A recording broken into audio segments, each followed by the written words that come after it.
चलिए अब हम शुरू करते हैं पाठ संख्या 13 और पाठ का नाम है कहानी लेखन, जिसे इंग्लिश में हम स्टोरी राइटिंग भी कहते हैं।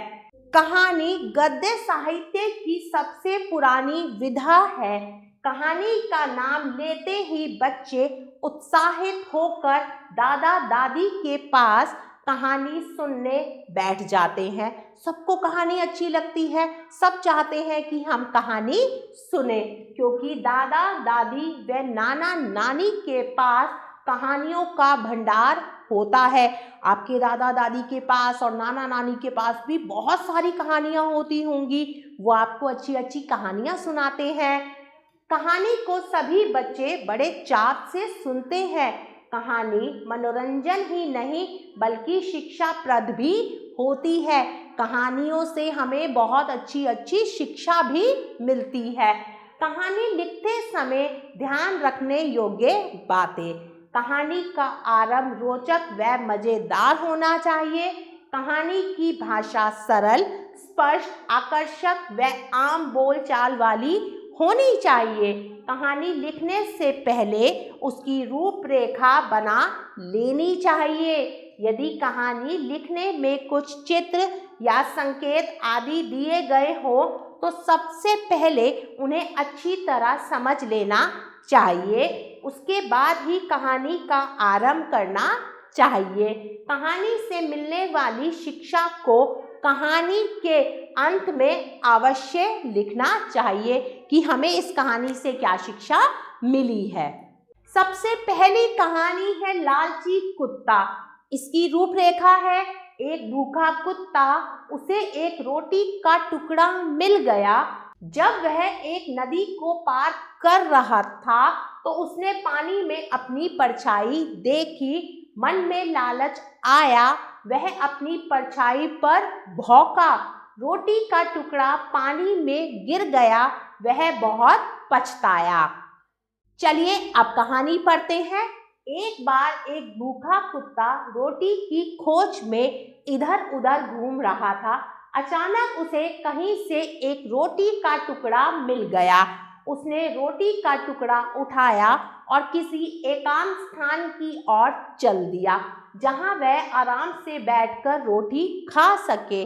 रास्ते में उसे एक नदी मिली, उस पर लकड़ी का एक छोटा सा पुल था। नदी पर क्या था? लकड़ी का छोटा सा पुल था। जब वह पुल से होकर नदी को पार कर रहा था तो उसने पानी में अपनी परछाई देखी। पानी में क्या देखी? अपनी परछाई। उसने समझा कि यह कोई दूसरा कुत्ता है जो रोटी लिए जा रहा है। उसके मन में लालच आ गया। उसने सोचा ये दूसरा कुत्ता है, इसके पास भी रोटी है।